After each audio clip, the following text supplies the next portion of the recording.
It's time for a brand new episode of the Bakery Bears video show. This is our lifestyle show featuring craft, baking, and a little bit of history.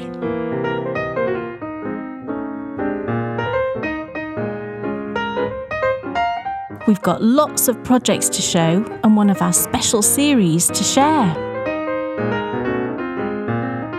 What will we feature this time, and which of our projects will be our favourite?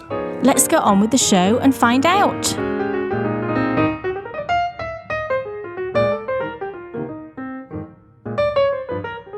Welcome, everybody, to the Bakery Bears video show. And this is a show which last Saturday, probably at about 2 p.m, I didn't even think we'd ever get to. Why, you ask? Because university life has begun again. Yes. Yes, our daughter Bryony is back at university. We've moved her back in. We did. And it was, I'm trying to think of a positive word to say hell. Oh, no, I don't think it wasn't. Well, look, when you... Physically, for our bodies... Physically, we were just done. We were awful. Done. We were like... we need this to be over. It's just... I mean, what I saw with perfect clarity was how when you are young, energy abounds and you can do anything and it's not a problem. Everything's great. When you get a bit older, that's not the case. No, we were absolutely exhausted, I've got to say. It went perfectly. It did. It went really well. So that's good. But the day after... I mean, I was joking with Kay on the Saturday saying, we're not going to talk tomorrow. We're just going to sit and watch Hallmarks. We were just so like zonked, it wasn't even true. And she's right, because that's what happened. We barely spoke. Got to the end of the day, and I actually said, I'm sorry I haven't spoken much today. She said, don't worry about it. We've spoken when we need to speak. It's been absolutely perfectly fine. But yeah, it all did go really well, though. It's sort of chalk and cheese, isn't it? Compared last year was awful. To last year was absolutely hellish. She didn't settle in very easily. She didn't settle in very Quite easily. some time. We had to go on a mad dash. That I'll never forget that mad dash for a bed topper, because we walked into her room and it was like a cell. Because these are halls. I couldn't do this. University halls, which anybody who's experienced that will know what they're like. But it was tiny. This room was tiny. And you joke, don't you, about there's not enough room to swing a cat. There literally wasn't. If Dan went like this, you could have touched one side to the other. And the mattress was truly terrible. So we saw her the day after she moved in last year. I mean, we probably spoke about it on the show last year. I'm sure we did. But I'm sure we did. We saw her the day after, and she was just white because she'd barely slept. She hadn't slept very well. So I think that the thing was, we learnt a lot last year. Oh, we learnt so we knew such a huge the way amount. to go in and do it right this time. Yeah. And in the end, actually, in that tiny room, she was really sad to leave it, because she'd just made it so cosy and homely, you know? Yeah, it was awful. When we picked her up... It was terrible leaving at the beginning of July. It was absolutely terrible, you know, so upsetting. And she was upset, and she was actually a little bit unwell. She was so upset. Yeah, but this time, moving in, it just went so smoothly. It was...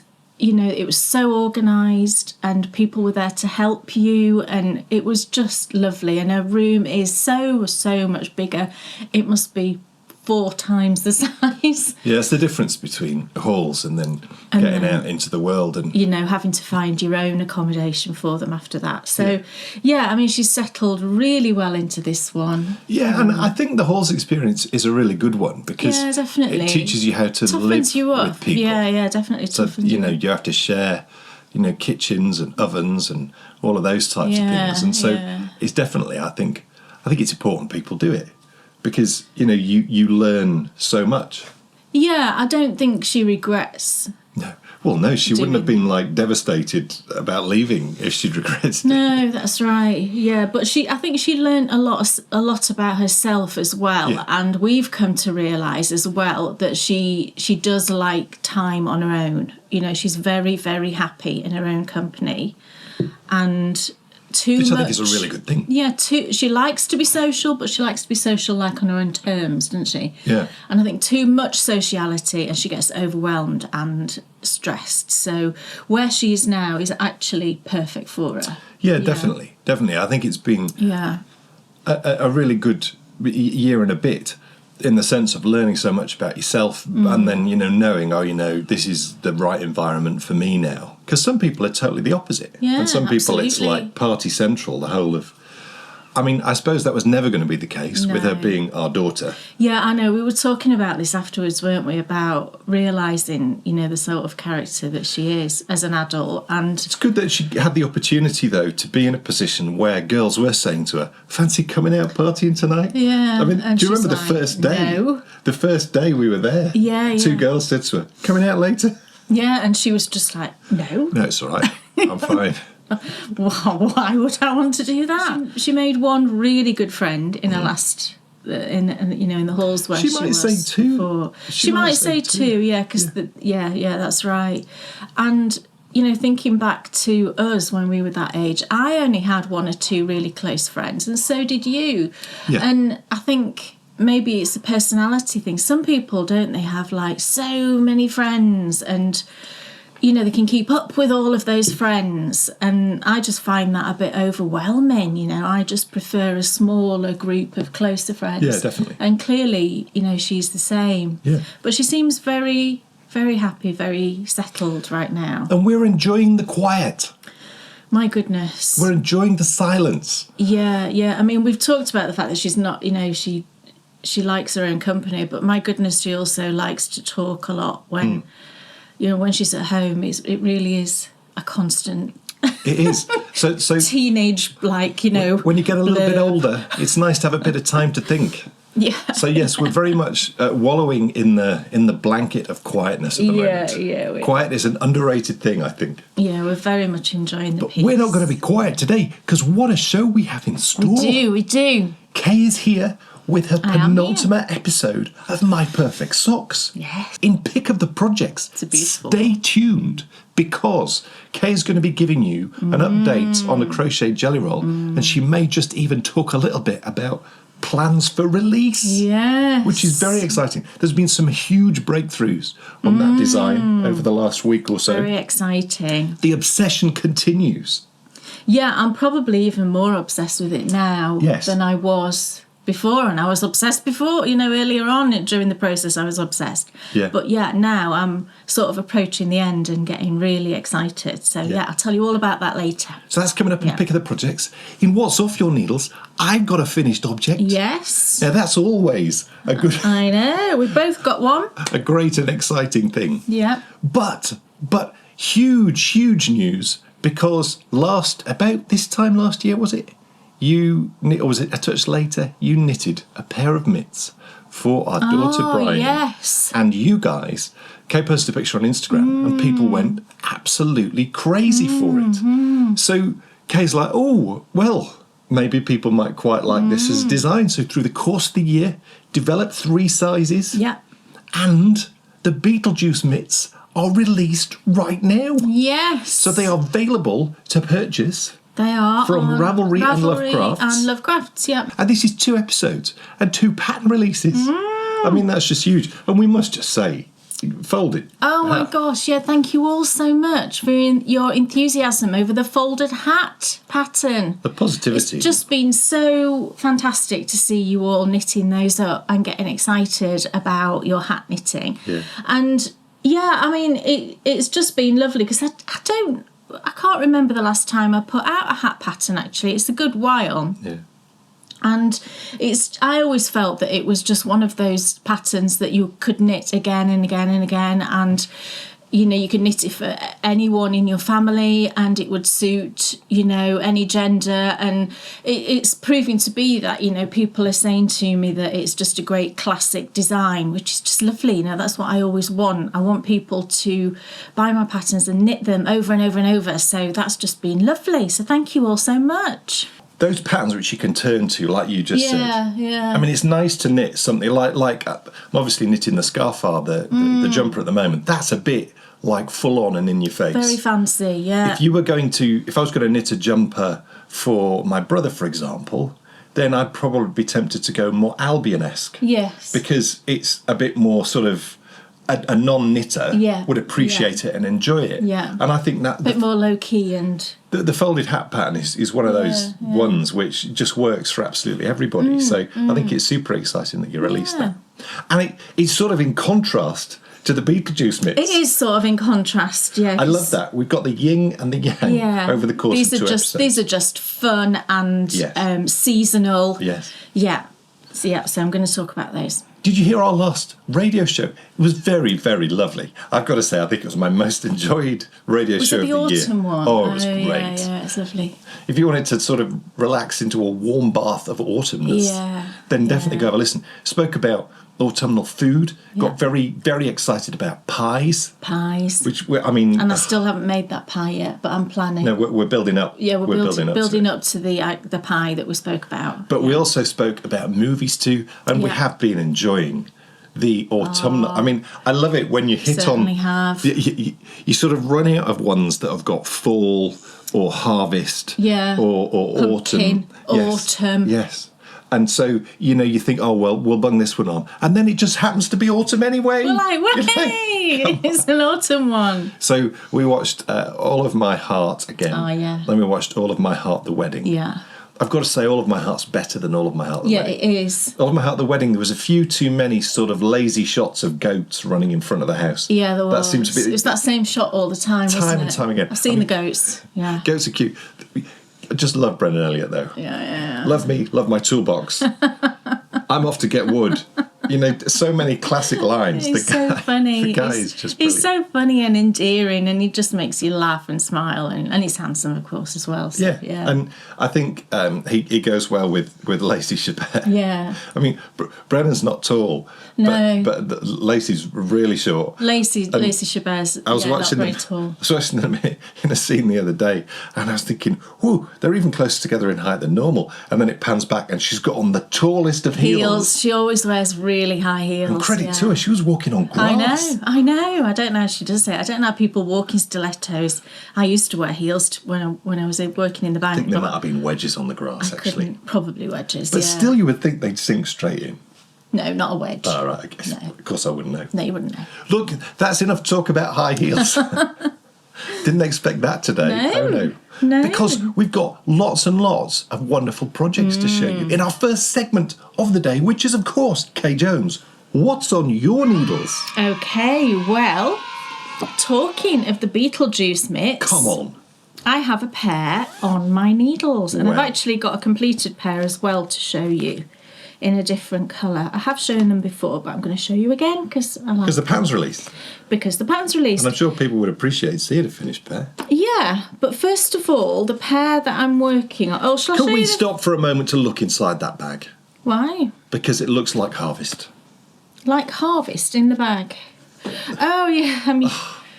They're in this bag, which is one that I made, patchworked around this embroidery that we did for... Was this a summer... What was that for? Was it a summer of stitching? Yes, yeah. It was for a summer of stitching. And I patchworked it into this sort of autumnal bag. And the fabric inside, has got, like, wheat on it. Come on. Yeah. Could it be more seasonal? It's lovely. So, in this lovely bag, I have the yarns and one completed mitt...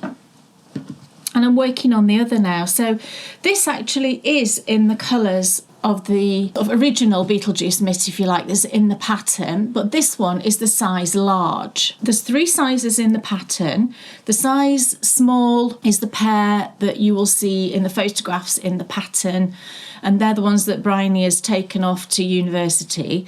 And then there's a size medium, and I'm going to show you those in a second because that's a completed pair in a different sort of range of colours. And then I'd also test knitted the size large in the Beetlejuice colours. This pair will be for a family member for Christmas. That's exciting. And I think she'll love them. I know she'll love them. So I've started the second one. I've got the second one on the go, look. And it's actually so fun to come back to them after a little while of not working on this design. And I'm at the point of starting the thumb gusset. So the thumb gusset actually is one of the things that I was really pleased with these mitts. I'll put this size large on. It's too big for my hand, but it's fine, because it just gets, it gives me the opportunity to show you the thumb gusset. I mean, this is the size large on my hand, so you can see there's some room. I would be actually a size small based on my hand circumference, but I can wear the size medium quite comfortably. I'll show you those in a minute. But the thumb gusset, I hope can you see here how the stripes look really clean across the gusset. I'm going to take it off. It might be easier to show you actually, because I can orientate it to show you.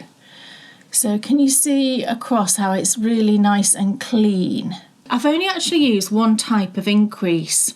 I've just used a knit front back for the thumb gusset, and I think it just worked so perfectly, because the other thing that I did was I designed it in such a way that the increases land in the middle of the stripes, so that you don't get, because when you do a knit front back and there's a colour change going on, you get a blip, don't you, a little sort of pearl bump blip. So I've designed it in a way that those knit front backs are contained within the stripes, so you don't get any blip of the increase. Can you see that? And it's just lovely and smooth all the way around, lovely, and the stripe just continues. So I was really pleased with that. So in the pattern there are two videos. There's one video for how to remove the thumb stitches and then cast on over the gap, because I cast on in a slightly different way, I think, to the typical cast on over the gap type instructions. And then there's another video that shows how to put the thumb stitches back on the needle and then close that gap over, when you know what I mean, there can be like a little hole. So it's how I pick up stitches in a certain way to close the gap really neatly, and it works absolutely perfectly. I actually don't have any holes over the thumb gusset at all when I do it the way that's in the pattern, so it just works really, really beautifully. Yeah, and they're in this one, and in the pattern it's in this sort of iconic Beetlejuice colours, the black and white stripes, and then the green and the purple for the cuffs, and it's just so lovely. So yeah, the second one is on the go. It uses 2.5mm needles, and so quick. The most you will need yarn wise, so for the size large, I used about 18 grams of the black and the white for the pair, and then the purple and the green you only need a little bit. If you had 10 grams that would be enough, but in the pattern I recommend that you have 20 grams of everything, and then you'll be absolutely covered for however you want to combine your colours. So yeah, although the pattern is written with these Beetlejuice colours, what I've done in the pattern is I do say, for example, cast on with the green, switch to the purple, but I also list them as like colour 1, colour 2, colour 3, colour 4, in case you want to use different colours. So I did knit a pair in different colours. This is a size medium. Oh, and these are lovely, because I just wanted to see what it looked like. And actually my testers used quite a lot of different colours as well, so it was just lovely to see all the different combinations. One of my testers used, it was a sports team. Oh, she'll be shouting at me now because I can't remember. It wasn't an American football team. It might have been baseball. It was, I think they were red, blue and white. Oh, I can't remember the team. I'm so sorry. But they look brilliant. But these ones are the size medium that I made using sort of 3 shades of pink and then a deep aubergine. This is not actually black. It might look black on the camera, but it's like a deep purpley aubergine. And then this is a very pale pink, and then we've got a medium pink and a bright pink here for the cuff. And they look cool, don't they?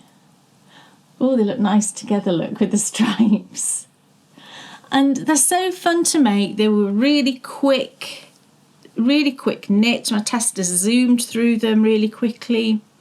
And because it's stripes, you know, everything with stripes goes fast, doesn't it? And you just want to see what it's going to look like. But these ones are mine, so that's lovely. And I'm just really enjoying doing this second one. So I'm going to whiz through this, I think, and then I'll have a lovely gift for Christmas for one of our family members. So that'll be really nice. Could you just take a minute to explain to me? There's 2 different thumb gusset thingies. 2 different thumb gusset thingies? What? Look, I've knitted 2 pairs. Yeah. Or maybe more, but I've definitely knitted 2 pairs. Was it fingerless mitts? Oh, can't remember. Oh, no, mittens. You've knit mittens. Okay, I've knitted 2 pairs, 2 different types of mittens. And in one of them, I had to do a load of backwards loop cast-on business. Yeah, yeah. And in another one, I didn't at all. Right. There's one where it's there. That's the Latvian type, isn't it? Oh, right, yes. Yes. And there's one where it's there. Right. Do you recall what the difference in technique is? If it's there, you have to do backwards loop. It's an afterthought. A lot of mittens that come from that sort of part of the world have, I think it might be an afterthought thumb. So do you, like, put stitches on? There isn't a gusset, is there? So on this... Am I thinking right? So on this, you would create it by doing increases. Yes. You wouldn't create it by having to do a backwards loop cast on and cast on extra stitches. No. No. So there's no casting on of extra stitches with this? No, not extra stitches, no. You're creating them by doing increases. The only casting on of stitches is over the gap, because when you start doing the gusset increases, you're basically using stitches to create the increases. Yeah, of course. So that's, in this case, it's 2 stitches. Yeah. Sometimes it's only 1. I'm talking like 12. Yeah, no, that's different, isn't it, when you're casting on like that, because you are effectively creating the hole, aren't you? It's like a massive buttonhole. Yes, so that would be the Latvian style when it's like that. I think so, it's got to be, hasn't it? I think it is. Because I think I've done this style with increases. Yeah. I like this style. They don't fit me very well, the other style. No, because it's pulling out, isn't it? It's pulling. It's weird. Because, if you know, your hand's that shape, isn't it? Yeah. And... you know, if you were to just knit a tube, it's like a sock, I guess, isn't it? It's the same principle. But if you were to knit just a tube, then you're missing out all of the thumb bit, aren't you? And then you've got to make the thumb here. They just never quite fit me right. So I always go for a thumb gusset. Because then it's the shape of your hand, isn't it? Yeah. So, yeah. Which is good. I think it's traditional, isn't it, in some countries to do that other kind of a thumb situation. But yeah, I much prefer this, and I actually don't use backward loop cast on the stitches over the gap either, because I cannot stand the backwards loop cast on. I've done it loads and loads of times, and I always get like this extra long bit of yarn coming off it. No matter what I do, I could just never get it to look very neat. So I've done something different with this, and it worked really well. So I don't think I would ever do backwards loop cast on again for mittens. I would always do it this way. Yeah. Because it worked and it was so much easier. So yeah, and that's all in the pattern. But the yarns I used for this one, actually, the black and the white are both Cascade Heritage, and the black is called Real Black and the white is Snow. The purple is Yarnsmith's Merino Sock, and this is Lavender. And then the green, I don't know what this is. It was a mini from my stash, and I can't remember who this was from. It was just a 20-gram mini. So yeah, I mean, you basically just want, if you want to make them in the iconic Beetlejuice colours, you want black, white, green and purple. You know, you can go stash diving and I'm sure come up with something that would work. That pattern is out now. How exciting. So get perfect knitting. Time for the lovely... Yeah, just coming sort of into spooky season, aren't we? You know, if you're going to make these as gifts for people, maybe, or you want to wear them over October, then it's the perfect time to get a pair on the needles. Yes. So Dan Jones, what's on your needles? Well, it was nearly my pick of the projects. Oh. But my pick of the projects is so wonderful, it had to be the pick of the projects. Oh, right. So this, I mean, it's like, it's my most favourite sock I think I've ever knitted. Oh, gosh, really? And it is because I think it's just like a work of art. And the reason why I think it feels artistic is the snowy bits on the back combined with the bit on the front. Too, but then when you put on the contrasty bit at the top on the cuff and also the contrast heel, permit me to get overexcited about it, as it's my second ever. I permit you. It's my second ever contrast heel. And if you've never done a contrast heel before, you've got to go do it. Because how could you not get excited about this? It feels like much more balanced, and I just feel like it's more of a sock than my previous socks. I think it's because you can see, it just, I just love it. It is lovely. And I love the combination of colours as well. Yeah, the combination is gorgeous. Yeah. It's the flurry socks. Yes. It was part of a winter collection that you did, wasn't it? With the winter solstice, the flurry. Yeah, a few years ago. And the snow forest. Snow forest, yes, that's right. Winter solstice, snow forest and flurry. Yeah. Socks, yeah. And it's got if I put it that way, so down the front, it's got this really pretty lace panel. It sort of looks like faux cable, but it's done using increases and yarn overs and what have you. And the back has got this lovely dotty snow pattern. Isn't there a painting where there's like, is it Starry Night? No, it's not Starry Night, because that's all colours, isn't it, and stuff. I'm just thinking of something artistic where I can either see snow falling on the picture or there's something falling on the picture. And that's why the back makes me think of that. It's been so much fun to knit so far, and it's going quite quick. I'm using those are Chagoo metal needles. Yes. And it's funny that I'm using those because you do like those. I do like these, yeah. But what are those Chagoo needles that you just reviewed? Are they bamboo? Bamboo. So the bamboo DPNs? Yes. Yes. So... And I concluded that some sizes I like, some I don't, I think, didn't I? We've just published, actually, that review. Oh, right. So why don't you take a little look?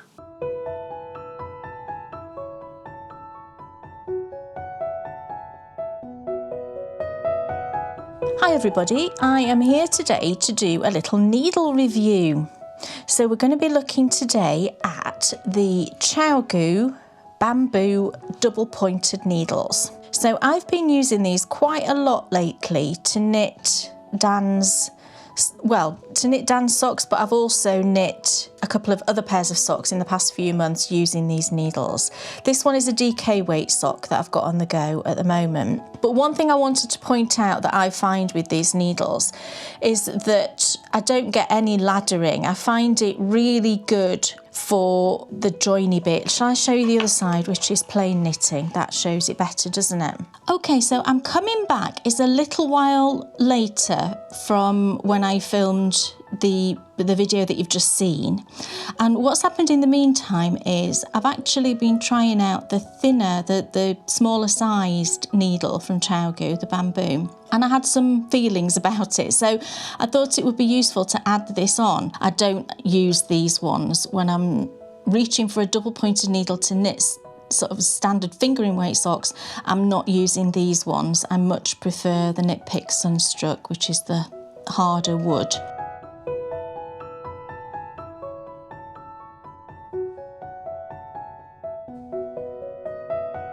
So that's what Kay thinks, or at least a little bit of a taste of what she thinks of those Chagoo needles. So yes, some you liked, some you don't like. Yes. Yes. Because at the end of that review, I think there's... Yeah, because you came back and you did an extra bit. I did. You did the review. I did the review. Yes. And then there was an extra instalment. Yeah. Yeah, that's all part of the full review. Because I'd got another size, hadn't I? Yes. And had a different opinion. Yeah. So I went back. Some good, some not so good. Yeah. But these metal ones can't go The wrong. metal ones are great. I've used these a lot in the past. Yeah. Yeah. I couldn't fault them, to be honest. No. As far as a metal double point goes. Yeah. Chagoo for me all the way. Yeah. So those are my lovely flurry socks. They are lovely. And I dyed these 2 yarns. The green is gorgeous. Yeah, the green is lovely. It's that sort of mossy pond green. Yeah. It's lovely. Cool. What else is on your needles? Well, I have a sock too. Oh, I've got a finished thing later that uses this same yarn. And if you remember, it's a hat. You saw me knitting it last time in this yarn, and I said I wanted to finish the hat quickly and cast on a sock with the leftovers, and that's what I've done. And it's working up absolutely lovely. This sock, I've just finished the gusset decreases, and this is where I'm up to right now. So it's my usual short sock, and I'm using a sock set from Kelly at Lay Family Yarn. If you remember, I was knitting a hat in this lovely pink last time, which I will show you later, and I had enough left over combined with the mini that came with it to knit some shorty socks, so that's what I'm doing. So the yarn is Lay Family Yarns, and it's part of her Dahlia Society, and it's the smoky dahlias that it's representing. And I spoke about this base quite a lot on the last show, so if you want to hear my full thoughts on it, then, and you haven't watched the last show, then go back and watch it. But this yarn actually is a 75-25, but it's not the base that most dyers would use typically. It's a 3-plied yarn, and it's a much, from my experience now of working with it, it's a much softer base. I don't know if that comes from, I'm presuming that comes from the merino. I think Kelly said it was an extra fine merino with is it a higher, whatever that word is for merino? I can't remember the wool thing, you know what I mean. It's softer. Softer, I would say, than the normal 75-25 that is used. So I really wanted to get a sock on the needles to see what it would feel like just knit, by itself, because the hat was held double.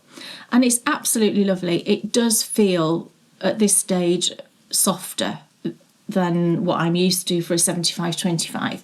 So I'm using the mini, which is this gorgeous speckled pink. It's really lovely. I'm using the mini for cuffs and heels. I've just done a 12 round cuff. And then I did, I think, either 20 or 24 rounds for the leg. What did I do? 20, I wrote it down. I did 20 because I've only got this left over. I didn't want to run out, so I thought I'll do a 20 round leg for this one. Then I've done heel flap and a turn, and I've just finished the gusset decreases. And I'm just about to start knitting down the foot. This is how much I've got left of this half of the leftovers, if you like. And I'm going to see how much I've got left when I get down to the toe, and I'll weigh it. And if I've got enough for the toe, then I'll use this for the toe as well. And then I'll have more of the mini left over because it's so pretty. I'd like to have some of that left over to put into sort of scrappy projects. But I'll see where I'm at when I get to the toe. But it's really lovely, the yarn is really nice. And, it's not often these days that I come across something that's sort of new to me in terms of a base. Even if I haven't kind of knit with it for a while, or, I've not actually seen it in the flesh, it probably will be something that I might be aware of. From all these years of knitting socks and using different bases and dyeing on other bases and, all of that knowledge I've gathered. So this actually was something brand new to me. I've never seen a 3-plied 75-25. And it's been lovely. And I did actually buy another skein from Kelly because I enjoyed this so much. I did go and buy her Secret Santa Club. I have got it, but I'll maybe show you that next time, actually. I am really enjoying it, and it's nice just to have a little vanilla sock on the go as well. It's been a while, I think, since I've knit just a vanilla sock, I feel like. And it's knitting up lovely. It's such a pretty dye job, I've got to say. I think Nick is the one, Kelly's husband is the dyer, and also I think Megan is doing some dyeing as well now, their daughter, and it's a beautiful dye job. I think it's looking absolutely gorgeous. And I'm using 2.5mm, which is the size I need to get the gauge that I like. So I get about 8.5, maybe touching 9 stitches to the inch using that size needle. Yes, I'm excited to get back to that. And somehow it feels autumnal, even though it's pink. I think because it's got hints of purple in it, this colourway. There's just something about it that is giving me slight autumn vibes, which is nice. When did you cast that on? Oh, I don't know, recently. 2 weeks? No. Less than 2 weeks. Much less than 2 weeks. Yes. So you hadn't cast that on last episode. No, because I was using the yarn for the hat. And we spoke at length last episode about sock yarn and about would this have the potential to be like... Yeah. Because you've been unhappy with... Yeah. So what's the verdict? Well, I'm still waiting to wear them. I think I've got to wear them. They've got to go in the washing machine, and I've got to go through all of that process before Is that the wear make. that you're checking there? Yes, it's what they feel like to wear, and it's also how how they wear, how they. There should be 2 words for it, shouldn't there? Yeah, there should be 2 words. So is there something about it that's making you think, oh, these aren't going to wear well? No, not at all. Okay. Not at all. But because it's new to me, I wanted to sing. Go on in. No. I don't want to give a full opinion, until I finish the pair. I've, given them a block and I've at least worn them once or twice. But the arrow is pointing upwards. Yeah, definitely. They're really soft, and I love that they feel really soft, really stretchy, which is nice. And was that the issue with how the 75-25? Yeah, they... I love the wearability of a 75-25. They last longer than the 85-15, which actually I love knitting the 85-15, but they don't wear as well. Yeah. There's less nylon in them. But I find the 75-25s as well, after a while, they become sort of a little bit... They feel a little bit hard. Do you know what I mean? They're not as sort of soft and bouncy as they were, but I don't particularly find the current 75-25 as that bouncy really. Whereas this, it feels soft, doesn't it? Yeah. It feels really soft. So when I've finished these and I've worn them a couple of times, I will do a review maybe. Yeah. And just give a full opinion. But I would be very happy to use this on a regular basis. Yeah. When I want a 75-25. And as far as I'm aware at the moment, I don't know any other dyers that use this base. And didn't you say to me that you felt that the 75-25, that you the way it's changed is it's lacking in a bit of bounce now? It doesn't feel as good to work with. For example, I'm not going to target any particular dyer as such. I'll just pull out one that's 75-25 and it's pixie yarn, just happens to be pixie yarn. It could have been anybody over 75-25. The other thing actually I mentioned is that I think this one is thinner. It feels thinner than it used to be. Kelly's so far feels because I thought at first, what's it going to feel like to knit with? It feels lovely, and it definitely feels a bit plumper, I would say, at the moment, than this base. Like I say, I'm not singling out pixie yarn at all. It's the base I'm talking about, because this colourway is absolutely beautiful, isn't it? You love pixie yarn. And I love pixie yarn. It's with loads. And I love the way she dyes. This one is Soulmate. It's absolutely gorgeous. But in terms of how it's not, we all know how this feels, don't we, the 75-25. It's not scratchy. It's not a problem. But there's not a lot of, bounce. Whereas this one, look, seems to have... Yeah, it does feel more springy. It feels a bit more springy. Makes it easier to work with, doesn't it? And in terms of, side by side, they probably look comparable. But, I think until you get to knit it, you don't really know what it's going to feel like. No. And I know from experience that this one definitely feels a bit bouncier than the sort of standard 75-25. So that's the key word, isn't it? It was the standard, the across the board 75-25 was feeling different. Yeah. That's great then, hopefully. So lovely. And, once these are finished, like I say, and I've worn them, I will let you know how they feel. Cool. Back in January, Kay started a epic journey, really. It has been, hasn't it? Of sock knitting. Every episode, she's dyed up a skein of yarn and a contrasting colour, all inspired by the movie You've Got Mail, and then knitted them into a perfect pair of socks. Now, can you believe that we are approaching the end of this series? We're so close that, in fact, next time, she'll be finishing them. That means today is the penultimate episode. So shall we find out what their inspiration is going to be for that episode as we watch that second to last? Second to last. Yes. Second to last, My Perfect Socks.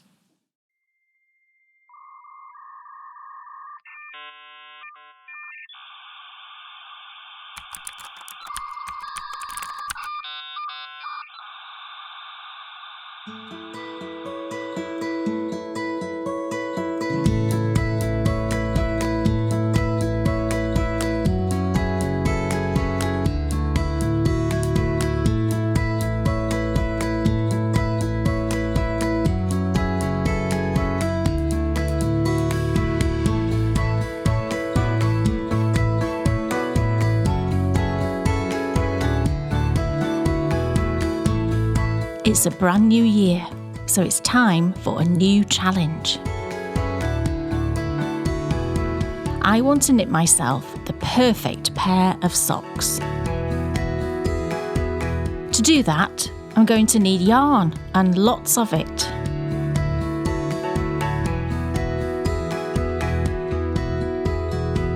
The inspiration will be one of my favourite films. So together, let's create My Perfect Socks.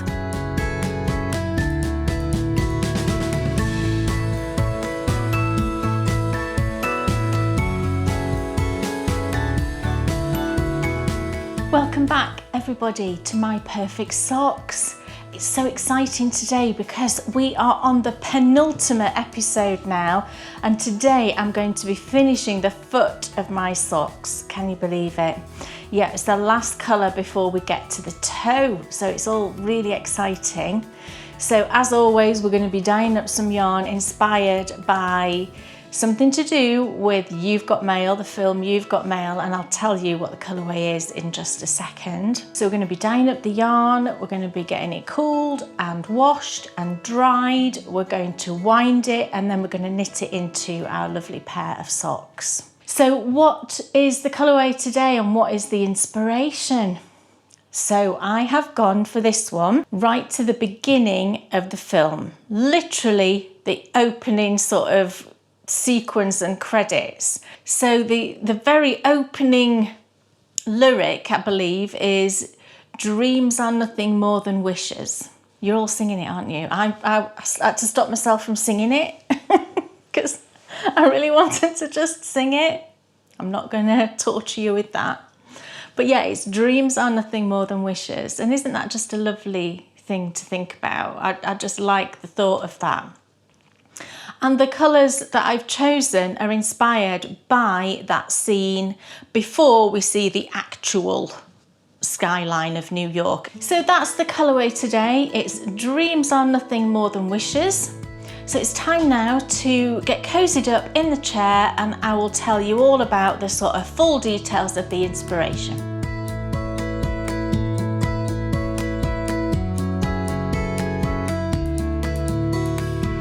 Okay, we are cozied up in our chair, and actually it's raining today and it's super grey. I'm looking out, the skies are really dark grey and it's drizzly, rainy, and it's just the perfect autumnal day, I'll be honest. It's absolutely fabulous and I've got no complaints at all. So yeah, today's name is "Dreams are nothing more than wishes." Don't sing, don't sing. And yeah, it's right at the very beginning of the film when you get that image, that sort of computer-generated image of the New York skyline in all these kind of pretty pastel-y sort of shades. And there is quite a lot of, I always seem to think there's quite a lot of sort of blue shades in there. So that's where my kind of brain was going. I saw the blues and the purples and greens maybe. So that's where I kind of went in terms of what colours I was going to use. I wanted to get grey in there, that kind of neutral, you know, overall look to it. But then I've gone for blues, a really bright green actually that I'm using, and also a purple as well, and those three blended together just look really lovely. Me and Dan actually just had a conversation about this film, and that opening sequence really just encapsulates the kind of theme that runs through the film in terms of the characters and the way that they connect online, you know, via email. Although, I mean, we just looked at when it was made. It was made in 1998, which I always think that's like not long ago, but I suppose it is, isn't it? Certainly in terms of how technology moves on. You know, it's 27 years ago, for goodness sake. Feels like yesterday. It's absolutely crazy, isn't it? But the film is brilliant for showing, I think, the changes that have happened in terms of technology, because in the film, you know, they're using dial-up, aren't they, for their emails? You hear that kind of AOL thing, and it's so nostalgic. I feel silly saying nostalgic when it was only 1998. That opening scene really does sets the tone, you know. You're going into it right at the very beginning with that typing noise, the computer image that's going on, and then it reveals as the actual skyline. So I think it's a brilliant intro, and I love it. I never skip that. I always watch it. So I had to get that colourway into our lovely socks. And I think when I was dyeing this whole advent calendar last year, I did work through the film in kind of order of watching it. So this one would have come right at the very beginning. So actually I'm certain now that I've looked at my notes that this one was the very first one that I dyed. So that's cool, isn't it? And actually it's appearing almost at the end of our socks, which is just lovely. So yeah, I did dye up 24, and I haven't used any of those yet. I've still got that complete advent calendar, because I didn't want to use it until I got to the end of this series, because I have been referencing those minis. As we've gone along, you know, I've got them all out and I've decided which one I want to do next.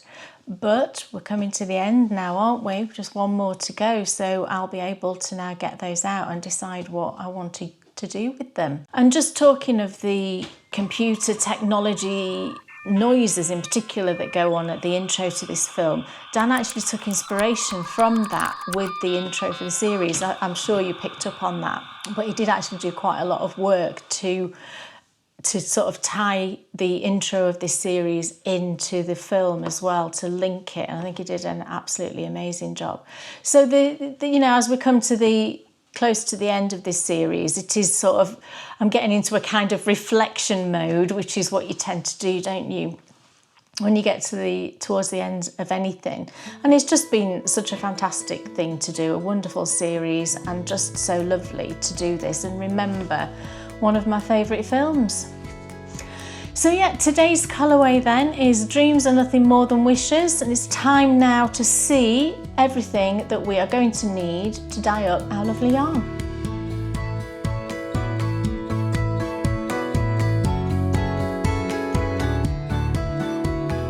First of all, I've got my saucepans that we dye in. These are stainless steel. I like the ones that have two handles because they're nice and easy to move around when they've got heavy water in. I'm going to use two pans this time because we're dyeing two different colourways each time. All of your equipment that you use for dyeing, you must only ever use it for dyeing because the dye powders are toxic. We then need our citric acid. So citric acid is our mordant. The mordant is the sort of chemical, if you like, that makes the dye permanently stick to the yarn. So in my case, I'm going to use citric acid, which I would say is the most common way these days that dyers, you know, get their mordant. Citric acid is easy to get. It's a food safe product. It's basically the stuff that goes into fizzy sweets if you ever eat fizzy sweets. So we've then got some gloves. I've got some thicker rubber gloves which are more heat proof, and then I've just got these thin sort of surgical gloves. I've got a mask, of course. You must always use a mask when you are dyeing your yarns. I've got my big mixing spoon. Where would I be without my big mixing spoon? And a jug. This is just one of these cheap plastic jugs that you can get anywhere, and I use this for when I make a liquid solution with my dyes. I've got some old tea towels And then underneath here, I've got a piece of oilcloth, just a spare bit that I had from making those sort of wipe clean tablecloths. And this will keep your work surfaces lovely and clean and dye free. And then finally, in my little pot here, I've got some brushes and then my measuring spoon. So this is a 1/8 of a teaspoon measuring spoon. I think they're classed as like scientific measuring spoons, these ones, but this is stainless steel. I don't think I've ever had any other teaspoon, you know, and you just wash all these things thoroughly afterwards, ready for the next time. And then finally, we're going to be looking at our yarns. So each time we dye in this series, I'm going to be dyeing the same yarns. So in my bowl here, I've already got soaking in just some water, warm water from the tap, and a scoop of my citric acid, which is about a tablespoon. All I've ever done is bunged in like a scoop. These things usually come with a scoop, and I'm guessing it's about a tablespoon. Does it say on the back? No, it doesn't. But you know, I just put in a scoop when I'm soaking my yarns, and then you'll see each time I dye a batch of yarn, I put in another scoop. So in my bowl soaking, we've got fingering weight yarn, because this is for a lovely perfect pair of socks. So we've got a fingering weight yarn. Here I've got 100 grams, just one single 100 gram skein. And then here I've got two 20 gram mini skeins. So this is an 85/15 base, and it's a 4-plied yarn. So it's nice and round and plump, it's soft and bouncy. This is the base that I've been dyeing on for quite some time now. When I'm dyeing it myself, I just prefer this base. It's a bit more kind of luxurious, it's just squishy and lovely. So 85/15 base, there's 400 meters per 100 grams. And then we've got the two 20 gram minis. So that's going to be what we're going to be dyeing on each time.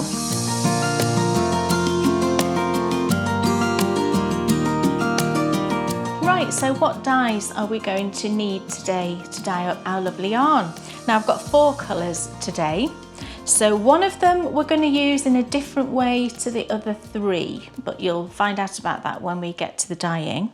But the first colour that I've got today is a landscape dye, and it's mist. So it's just that beautiful silvery grey, basically. It's a pale light silvery grey. We've then got a Dharma dye. I don't often use Dharma dyes, do I? Because I don't have that many, because they're a bit more, you know, they are quite difficult to get hold of in this country. There are 1 or 2 suppliers that I get them from, but generally speaking, they're not as available in this country as the other ones that I use. But yeah, this one is Dharma dyes, and it's Spearmint Breeze number 473. But basically this is a really intense, almost neonish, bright spearmint green. When I bought this colour, I was expecting more of a bluish green, because I always think spearmint as a blue, but I know it's not. I know it's green, but anyway. Spearmint Breeze, it's a really intense, bright spearmint green. We've then got a jacquard, and we've got lilac, number 612 lilac. And I'm sure we've used this one before. It's a really, really pretty shade, and it is just that classic lilac colour. And then the 4th and final colour is another landscape dye, and it's Splash. So this one is a really pretty blue. It's that kind of gorgeous, almost tropical sea blue, but a bit lighter. You know, it's not as greenish as turquoise. It's very much a blue, but it's like a light, bright blue. Really pretty. So that's our dye colours for today. It's time now, very excitedly, to get over to the stove and start dyeing our yarn.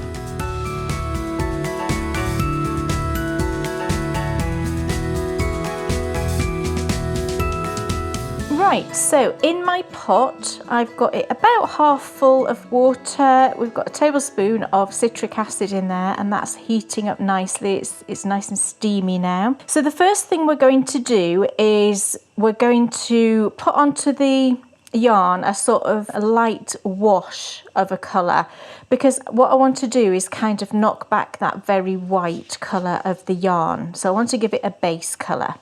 And to do that, we're going to use the mist, which is just a very light silvery grey, which is perfect for the other colours that are going to follow it. So into the pot now with the water, I'm going to pop in 2 flat teaspoons of the mist, and 2. And this doesn't give very much colour to the yarn really at all, but what it does is it just takes off that very bare coloured yarn and gives us that nice slightly silvery base for all of the lovely colours we're going to put on top. So just give that a stir, and you'll see the water does go sort of a pale grey really. It is a lovely silvery colour, this shade. So we want to make sure that's fully stirred in. So I'll just stop stirring a second. You can see, I don't know if you can see, but there's just 1 or 2 grains of dye left there. Can you see them just at the bottom? So I want to get rid of those, so just give it another little stir. We want to avoid any specks. I mean, it doesn't matter if 1 or 2 specks did get on the yarn, but I'm trying to avoid that. That looks good. Right, we can get our yarn in. Let's make sure we get the full skein and not the minis. Get a nice squidge. Now I'm going to try and get this yarn into the pot really as quickly as we can. I want to avoid too much sort of tones in it, if you like. So I'm just going to dump it in as quick as I can. Just get it in there like that. Hold it down and then just quickly give it a move. And you might not be able to see any colour change to the yarn there, but I can. And what it's given us is just a really light, very silvery sort of icy grey. So let's just make sure that our skein is not got tangled doing that. I think one of the, there we go. So just to make sure now it's absorbed all of that grey colour, I'm just going to give it a little stir around for a minute. There wasn't a lot of dye in there, so you know the water is hot, it's going to absorb it really quickly. And then I'm just going to give that just, you know, probably not even 5 minutes, but I just want to make sure that all of that dye is absorbed in.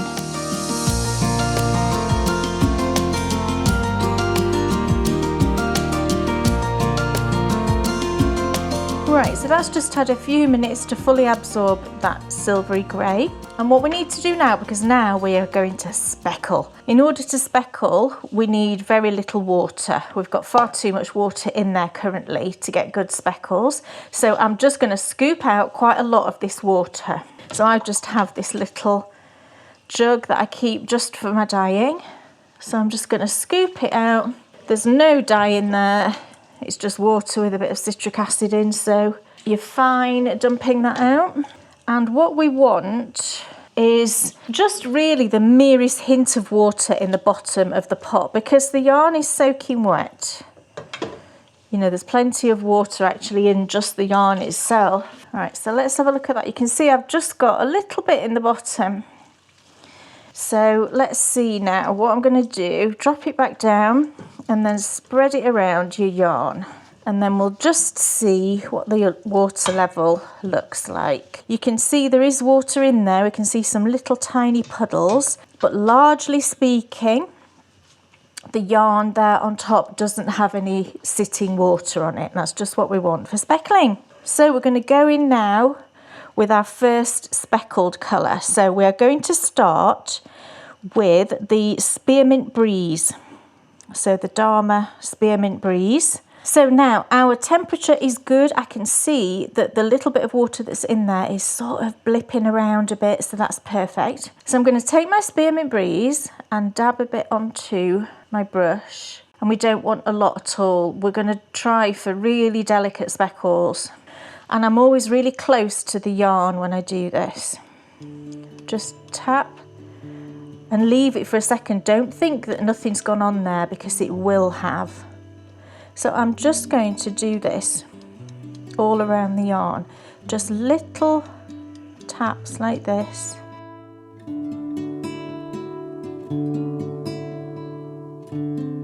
I've learned in the past that you should never try and do speckle yarn if you're in a rush. You can get a bit heavy-handed, you can end up with more of a variegated than a speckled. But can you see how tiny those speckles are? Don't worry too much if you get, you know, one or two that are bigger. It's actually nice to have, you know, some teeny tiny speckles and maybe some slightly bigger ones. And we're not going all the way over the yarn, we're going in little areas. And if you think where you've done before is not speckly enough, just go back, add a little bit more.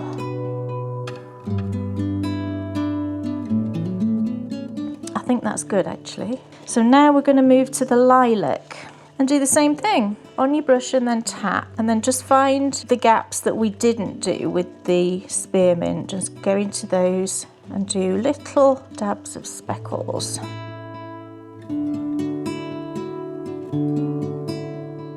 If your water starts to bubble like crazy, I can hear mine bubbling now, you can just turn the heat off, it'll stay plenty hot enough. This combination of colours just looks so lovely in the yarn, very wintry looking.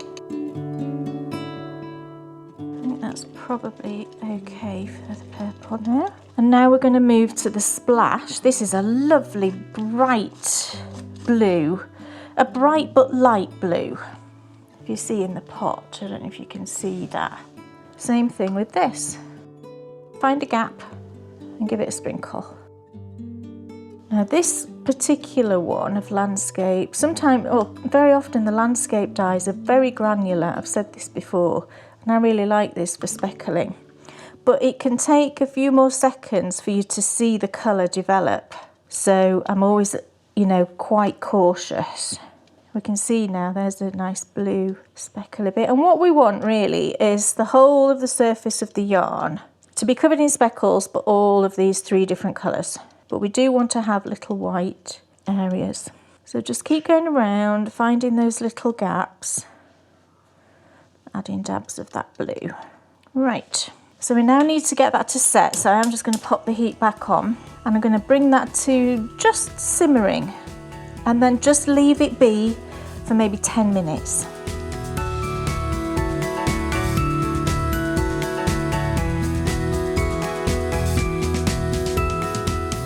Right, so this has had a lovely few minutes just blipping away to set all those colours, and then just to check that we are good to turn it, just get your big spoon and just sort of tap it into an area like this, look, and can you see nothing moves? So we're good to go. So what I'm going to do now is turn the yarn, and with this particular one, what I'm going to do is literally flip it over. So I'm going to lift it up like this. And as I lift it, can you see all the back doesn't have any colour there? So I'm going to flip it, I'm going to turn it, and that's when we'll see all the lovely colour on there. And then I'm going to lay it back down, face down effectively, so all of that colour we've already done will be going into the water. So just give it a little move around as we do that. And then when you get to the very top here, can you see it always ends up with this side showing? So just flip it like that. Now inevitably you will have some areas of colour still, but that's fine. We've just got little hints of it, but generally speaking, we've got a nice bare palette of yarn there. Now I'm just going to do the same thing again. So exactly as I've done before, I'll start with the spearmint breeze, then the lilac, then the splash, putting on those lovely speckles. So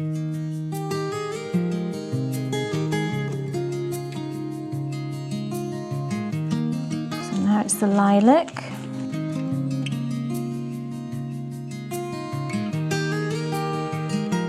And now the splash.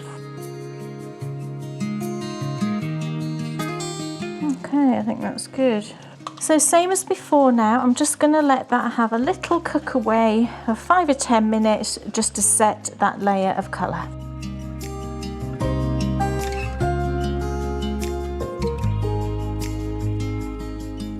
Right, so that side is now set. You might think we've done one side, we've done the other side, that's it. I suppose it is, but I always think that even though you do one side then you do the other side, I always find that there are little bits that could have been missed. So what I like to do is just lift it up, have a little look, move it around and just identify any area that might need just a bit more. If we just move it around a little bit, we might find...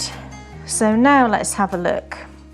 So can you see here, we've got this whole area here that's kind of lacking. This is all good, but definitely this area down here and also down here as well. So I'm going to drop it back in with that side showing, and you can see as I put it in, there's lots of space there. There's lots of yarn that hasn't had any colour on. Where you see these blank areas, if you like, just make sure they're on the top. And I really think this is worth doing because then you do avoid that situation where you can get a little bit of kind of swirly pooly going on with blank areas showing, you know. So I'm just going to go at this again, maybe not quite as much this time. So starting with this really bright green.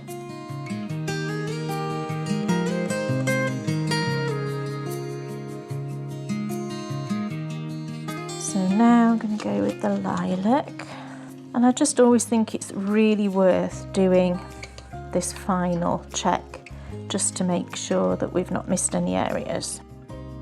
And I always like doing things in threes, you know. I never think 2 is a good number for some reason. It's like when you plant things, you always want to put them in threes, don't you? It just feels right. And then the final bit of the splash. I love this blue, you can tell because it's nearly all gone. I need to get some more. And when I buy when I buy dyes, with this landscape one, because you can buy them in bigger pots, and I do have bigger pots. That you saw that mist one was a bigger pot. But if it's a colour that I'm just trying, then I'll just buy these small ones because it's just more economical and they last quite a long time, you know. I'm not dyeing on a commercial scale, we're just doing it for ourselves in our kitchens, and it, you know, they do last quite a long time. Okay, so you can see now we've solved that issue of those white areas. I'm just going to put a bit of blue back here actually. There we go. So that is now complete. I will let that just cook away for another 5 minutes or so, and then I'll pop it outside to cool down. But because this is a speckled yarn, what I always like to do is to contain that steam within it whilst it's cooling down. So either put a lid on if you've got a lid, or I don't have lids for these, I just put on a piece of tin foil. It just keeps the heat on the surface, just, you know, as much as possible while it cools down. So there we go, that's our first and main colourway all dyed up, and it's cooling down outside. So come back in part 2 when we're going to dye up the coordinating minis, and then we're going to get to the knitting. So I'll see you back soon.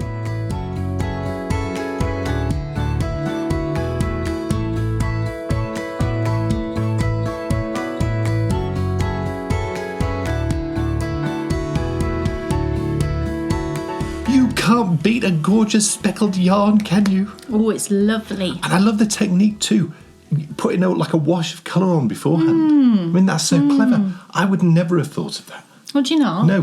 And also as well, brilliant inspiration.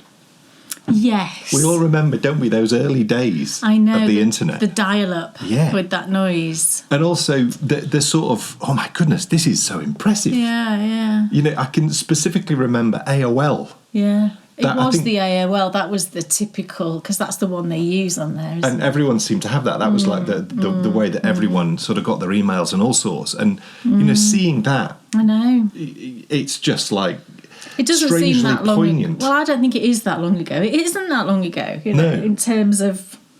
life and the world. It isn't, is it? It's funny, though, how it feels poignant that something electronic feels... To me, that's not where those feelings should come from. No, It should be like lovely walks in a country lane. But no, looking at that, it's like this sort of dreamy... I think hearing and smelling, those two senses, I think, are very nostalgic. You might hear something, you might smell something, and I think it brings to mind something more than if you saw it. That's how I feel anyway. Yeah, and I actually think that the internet back then did have a smell because the computers had quite a sort of... There was often a warmth, there was often a bit of an electrical tinge, but a lot of plastic. Right, I suppose so, yeah. I think what I'm thinking of is, I worked, when I was at college, I worked in an electrical retailer's. And so I quite often would find myself messing around with computers. So, yeah, that's, it's a really good point. Smells and sounds and all of those things. Yeah, definitely. So, great start. Can't wait to see what the contrast is. I know. We'll find out in part 2. Yeah, it's a lovely one. And then we'll also get to knitting the sock as well. Oh, yes. Right now, though, it's time for me to tell you my pick of the projects. Oh, okay. I was all poised with mine. Yes. We're going to do yours first. Excellent. Yes. Look, it is the Roosty. The Roosty. And I have a sort of really cool thing to say, and that is that I'm moving so much quicker. Right. Because I'm halfway through the second... when I picked this back up... I was just finishing off the second full repeat. Yes. And we then spoke about length, because after the second repeat, I was supposed to go into the upper part. That's right. Including the sleeves. According to the pattern, because it's very cropped. Yeah. So we spoke, and we're like, no, we want it longer. Yes, I wanted another repeat, didn't I? So when I picked this back up, I just started the second repeat, and I'm well through, not the third repeat, not the second repeat. The third repeat. Yes. And I'm well through that third repeat now. Yeah. And I'm moving about twice as quick as I was. Why is that, do you think? Because I think that knitting the colourwork cowls, like the Sweetheart cowl and Hadrian's cowl... You've gained... And also the Pemberley cowl. Yeah. I've gained... Not through deliberately pushing my speed. I spoke about this at length, actually, in my Self-Contained Knitter, my garment knitting show, which came out earlier this week. It's merely a case of doing stuff more and more and more, knitting with fingering weight, doing colour work. I've just got smoother at the process. And I also think as well that the excitement now coming back to a project, because you imagine, I'd left it for so long, it was a little bit like... Imagine starting a jumper and suddenly being a quarter of the way through it. Yeah, you've got to reacquaint yourself with it, haven't you? You do, but if you're a quarter of the way through it, you're like, whoa, this is good. I've only just started this. Right, yes. Because I've not knitted on it for so long. So it's sometimes nice to have a break, isn't it, if you feel yourself tiring from something. Yeah. Rather than just rushing into thinking, I'm never going to finish this, I'm just going to frog it. Maybe just put it aside for a month or two. Definitely. The problem with this before was I felt that I was sort of stagnating, whereas now I don't feel like that at all. It was quite big, Yeah, I know. What size did we choose? Well, you'll have told me to do the biggest size. Whatever it is, it'll be fine. I don't mind wearing it oversized if it ends up oversized. Well, it is oversized, isn't it? Well, you never know. It's hard to tell, isn't it? However it turns out, because I'm going to be wearing this with a shirt underneath anyway, so that kind of boxy, oversized look, I think is fine. Look, whatever, it really doesn't It'll matter. be absolutely fine. I don't even mind if you didn't wear it. Because, get on, man. Are you kidding me? But that's not the Look way at it's not the way I knit, though. What is that? It's a hair. Oh, it's one of mine. Oh, it seems unlikely. That long, it's mine, isn't it? Yes, I was being silly. Yes, mine. It was enormous. Long. So it is the Jameson & Smith fingering weight. Yes. Excellent. Jumper weight, it's called. Sorry, it's the jumper weight. It's excellent, but it's like fingering weight. It is fingering weight, effectively, but they call it jumper weight. Right. I think actually, I don't know. I mean, what size needles are you using? These are Chowgo again, aren't they? You're using 3.25mm. I'm not sure what the pattern called for. It is fingering weight, I think, isn't it? It's just their word for it. But the colours, I chose these colours. The Roosty in the pattern sample, it's like blues, oranges, I think. But I chose these. I substituted them all in because I thought this palette was more me. And I've got to say, I think it's absolutely spectacular. Just gorgeous. Isn't it beautiful? It really is just a work of art, isn't it? It's such a really well put together design. Yeah. They're really clever motifs, and Gorgeous. the way that...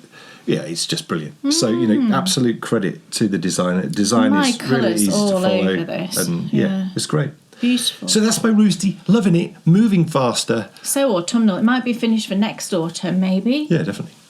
Yeah. That'd be lovely. Thank you. So let's get absolutely excited now. Right. Because, my goodness, so much has been going on with the gorgeous Crochet Jelly Roll. Crochet Jelly Roll. So shall I show it to you? It's humongous. First of all, I'm really quite close to finishing in terms of the body of it, and then I'm going to be onto the border, which I'm going to talk about.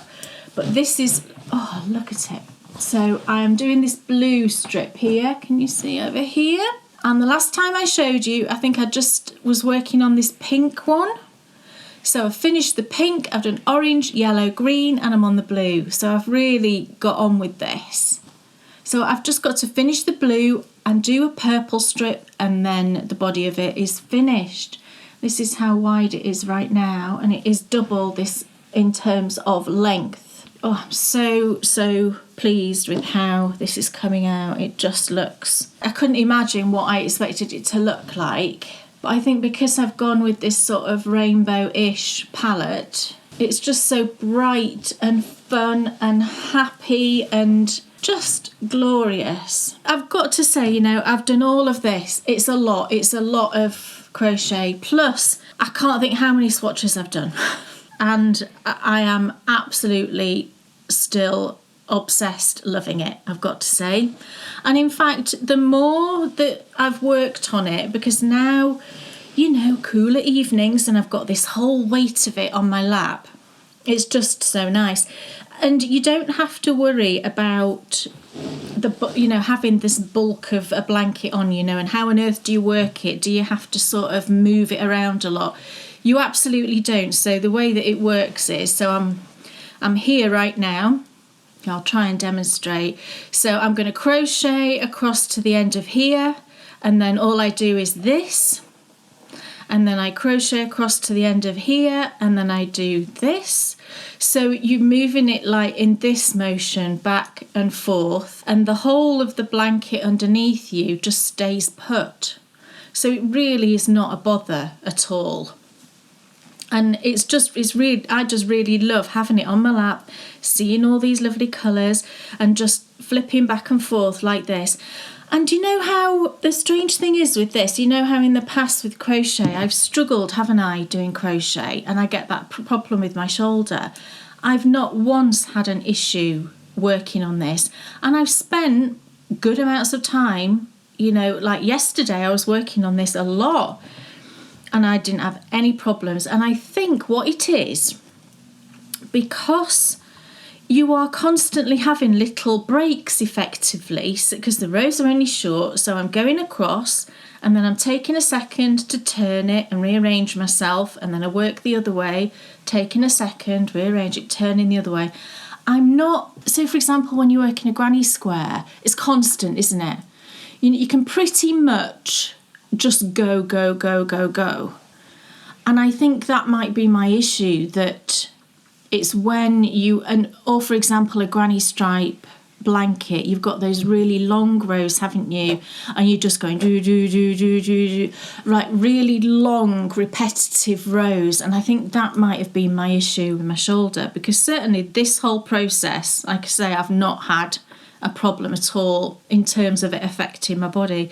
So that's been brilliant. One thing I've just got to say, right, so I'm going to talk about something now actually, and this blue here is an example of what I'm going to talk about. I was working this gorgeous blue here last night and just looking at the colour and thinking, my goodness, that is beautiful. And I'm just obsessed with this shade of blue. It brings me to a subject that a couple of people have asked me about. Because this is yarn held double, the question I've been asked is, how do you choose two yarns to put together that are going to work? And these two blues is an example of how I do it. So I'll show you the two yarns that I'm using. One's much bigger than the other, but these are the two yarns, right? So this one I dyed myself actually. I think it might have been a 50 gram, but I'm not sure. So I dyed this blue, this speckled, which is gorgeous. It's a sparkly speckled. This is a Beehive Yarns, I believe. What I look for is similarities somewhere between the two. So this one is just a tonal, but this one is a speckled. Now, when you hold them together, there are some differences. But within this one, this shade sort of pops up. So it's like having a glimpse of one colour in the other colour. And also not having too much of a stark difference. So I've got a bag of purples here, because this is my next bag, and I'll show you what I mean. So for example, if I pulled out this one, which is a really pale lilac-y sort of shade, really pale lavender, I would not pair that with this, because it was too much of a contrast, and you would get a very strong, like mild look. Now you might like that, but what I wanted was I wanted some tones and I wanted some differences, but I didn't want stark differences like that. So if I was going to use this one, what I might choose is, let's have a look, see if I've got something. So maybe something more like that, where there isn't that much of a difference, but there is a difference. But also this slightly darker shade does have lighter tones in it. So those two would work well together. And then if you were going to choose a speckled, like this one is quite dark and quite speckled. This actually was one of my perfect socks. It was the purple one that we did. So if I was going to choose this one, then I might go for, that one actually that I just picked out would work. Or I might go a bit darker. That was a nice one. Yeah, I might choose this one, because although this is darker, can you see there's lighter bits in there? And those two would look lovely together. So that's how I try to work it. And I don't worry about bases. Some of these are 85-15, some of them are 75-25, some of them are 80-20, some of them are sparkle base, some are non-sparkle. I don't worry about any of that at all. The only thing that I make sure is that they're all superwash, because it depends how you want to launder it, I guess. You know, blankets, generally speaking, you don't want to have to hand wash them, do you? So I would try and use all yarns that are superwash. So I wouldn't use anything that's got cashmere in it. I've learnt from knitting socks last year using yarns that have a bit of cashmere in. Although it's classed as a superwash base, I find that they do felt. The cashmere element does felt in the washing machine, and I've had a few issues with socks feeling, shrinking a little bit, feeling a bit felty. So I wouldn't use any bases that have got cashmere. But I think other than that, any base is fine, as long as it's fingering weight, throw in some sparkle, lovely. And, just go for it. Just gather all of your leftovers. You see that one, is that one purple? I don't think that one would be classed as purple. So that one I don't think should be in there. But that's the sort of thing I do when I'm looking at colour, like this purple. This is one of my favourite things, I've got to say. I know some people find it really stressful working out colours and knowing what to do. But I really love it. Like those two would be perfect together. Or even that one that I had before, those two would be absolutely lovely together. So you get the idea on how I work this out. I just try not to use yarns that are too tonally different. So I wouldn't use a really light one with a really dark one. And that's how I go about it, really. But this particular combination of this blue, oh my goodness, it's just absolutely beautiful. I just love it. It's gorgeous. So I'm definitely going to use it until I run out of the mini, I think, because it's such a pretty colour. And this is the thing with this blanket, you know, if you were putting in a section and you're like, I'm not sure I really like that colour, you could just do a little bit and then cut your yarn, start another one, you know, and it won't be noticed in the grand scheme of things. If you get one that you really love like that, you can think, oh, I'm going to do a big section, and that would be just fantastic. And you'll just remember crocheting that bit and thinking, oh, that yarn is so pretty. I don't know that I could ever recreate it because I can't remember how I dyed this blue, and this was part of a set, I think, a mini skein set from Beehive Yarns, so I probably couldn't get that again. But that's what makes it, again, so special, isn't it? Because you've got these special little bits of yarn in there. When you're releasing it, though?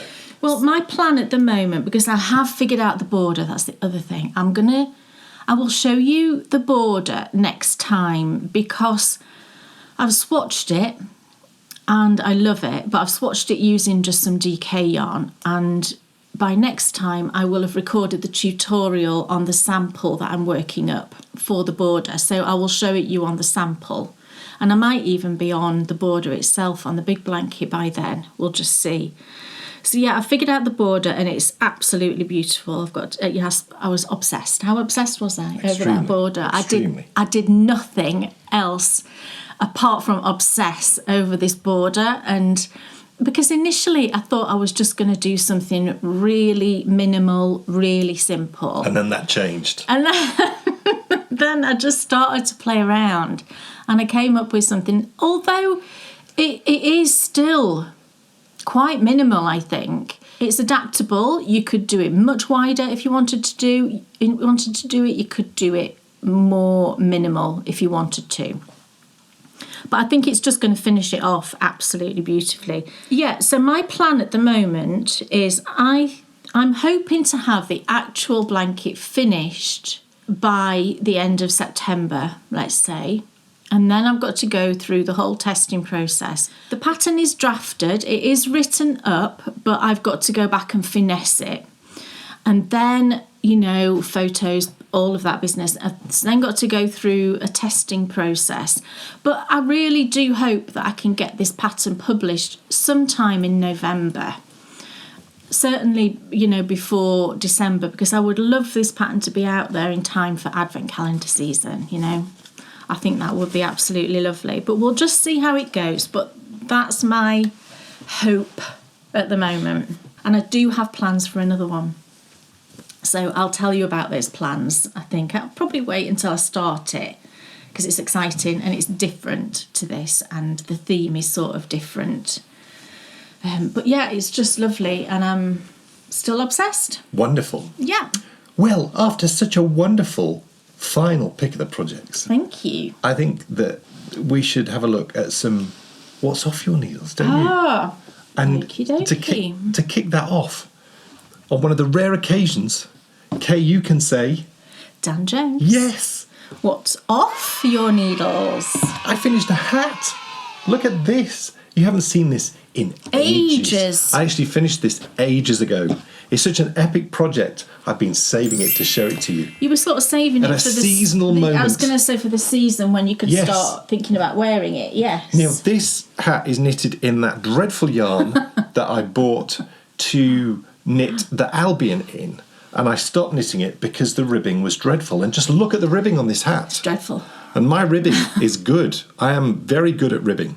It's the Primrose Yarn Company. Yes. I can't remember the base, but we spoke about it so many times. So we went through such difficulties to get the yarn that I really wanted to make something that would be useful, that I could wear. So unfortunately, I can't tell you too much about the hat, other than I used Kay's angel hat pattern.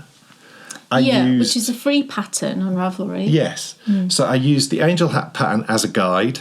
I then used my sort of experience through casting it on for the jumper with regards to gauge and whatever. And then I just guessed the right size. Yeah. And I did. Yeah. And look. And it fits well. Look. Oh. It fits perfectly. And let me tell you, right, it's light as a feather and it's really warm. Yeah, but I will say, I don't like the way it feels. Well, I don't really like the way it feels either. I will feels say a bit that weird. it feels weird. It feels like there's oil on it or something, or Yeah. like dry. There's definitely something it's like off a with the feel. dry, weird feel.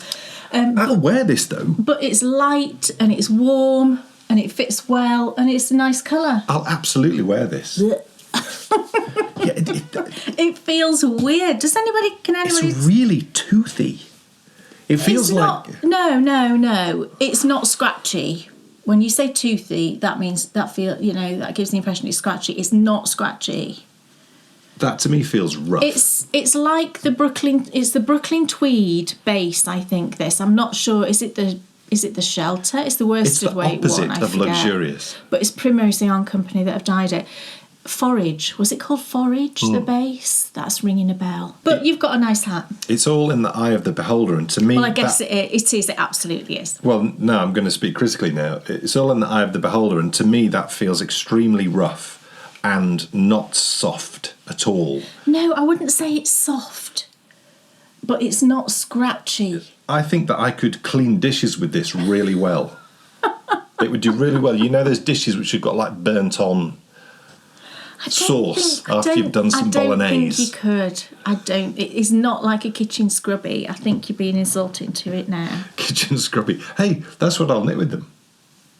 We've got enough of them. I could knit 500 kitchen scrubbies. Well, you could. Yeah, you could. That is true. That's my hat. That's my What's Off Your Needles. I'm thrilled with it, and I'm going to wear it this winter.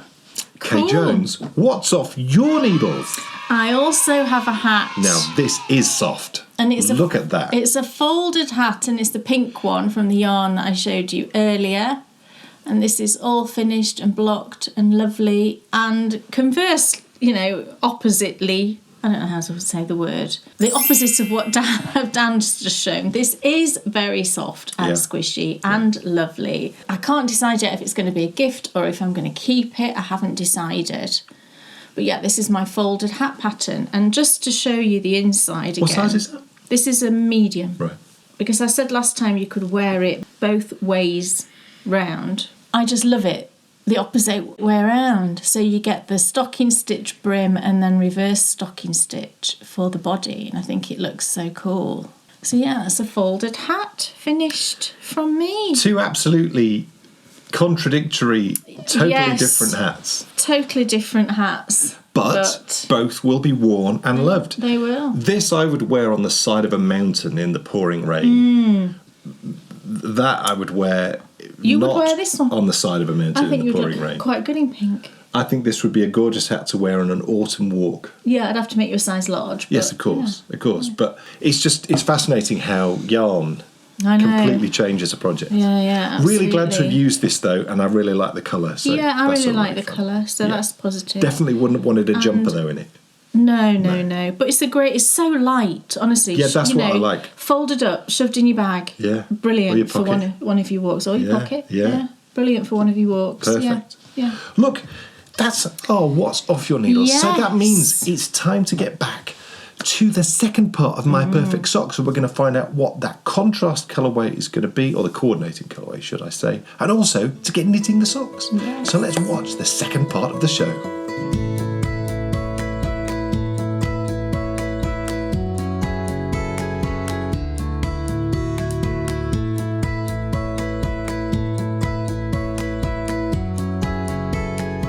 Welcome back everybody to My Perfect Socks. So our main colour is now all done. It's time now to dye up the coordinating colour. So we're going to get to that, we're going to get it dyed up, and then excitedly it'll be time to sit down, we're going to have a chat about the socks, and then we're going to get to the knitting.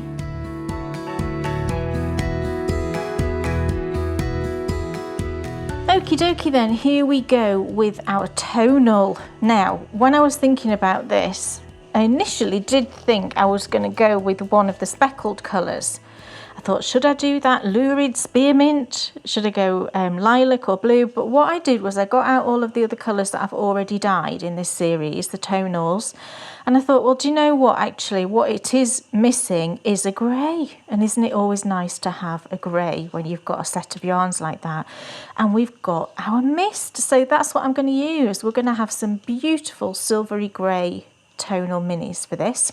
So I'm using the mist, and into my pot I've got probably not quite half full, and we've got another scoop of citric acid, and that's heating up nicely. So what I'm going to do is pop in 4 quite full teaspoons of the mist, because this is a really delicate colour and we do want to get a bit of strength of colour going on, because that's what we've got, haven't we, with our other minis. And then just go in with your big spoon, give it a good old stir. You can see it's a much darker colour than when we were just doing that very light wash on the first skein. And just keep stirring for a little while just to make sure we've got everything dissolved. Okay, so we're now going to get our 2 minis into there. So let's just grab the yarn. Right, and we're just going to get this in fairly quickly, because we don't mind some tones, but we don't want it half and half. So in, yeah, that's good. And as it goes in, just give it a stir around like that. As soon as it's in, lift it up kind of halfway, drop it back down. Back in and keep stirring just to quickly absorb that dye, because it will go in there really quick. Can you see how the water's already clearing? That colour looks good actually. It's a really nice grey, this one. When it's in the pot, when you put the dye in, I always think I can see like a lilac-y tone to it.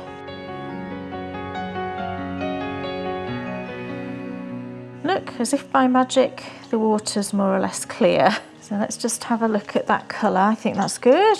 I think that's a really nice shade of grey, and we've got some lovely tones in there. Can you see how this bit here is darker and this is lighter? That's going to be perfect to go with our other minis. So all we need to do now, I'm just going to let that come up to simmering point.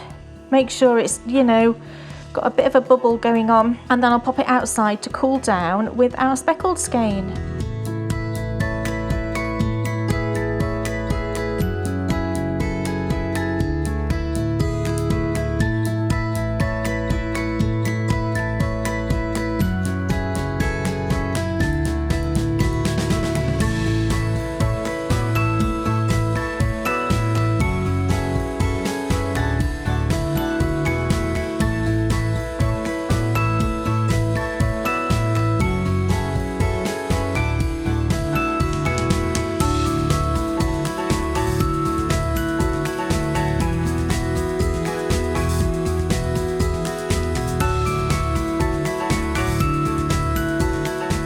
So that's our yarn all dry and ready to be knitted.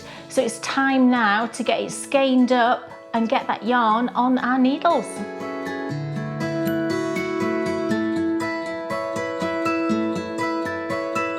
Here we go then.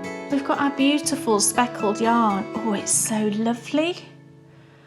And that spearmint, actually, it's just the perfect colour for this. It really just works, you know.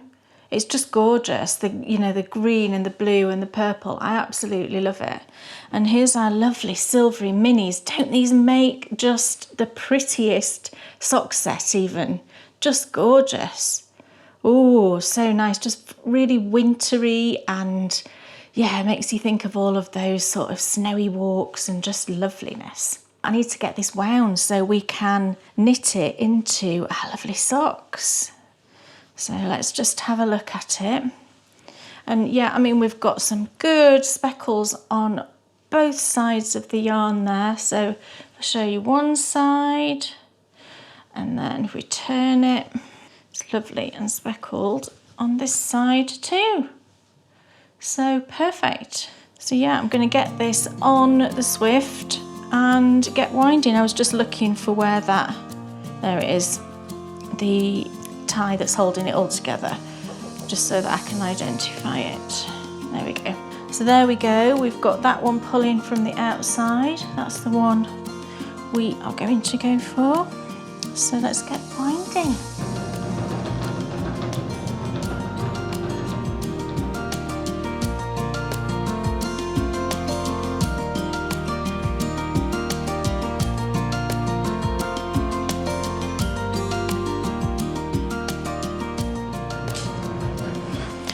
Oh, phew. That was a bit traumatic. It's okay, I think. It kept slipping a little bit. Yeah, so I've got some yarn coming out the bottom here. You know, when it slips, just tuck it into the middle. It'll be fine. It unravels itself once you get to that bit. Oh, look at this. This is beautiful. Oh, I sounded a bit Jane McDonald then. This is gorgeous. It looks absolutely beautiful. I do love a speckled yarn. And I'm going to, I think I'll put some of this into my Crochet Jelly Roll. I'm just coming up for a blue stripe, so this will be perfect with a solid blue held with it. So gorgeous. Really pleased with that. So now we can get to the most exciting part. Well, certainly for me, the most exciting part, when we get to knit it into our lovely socks.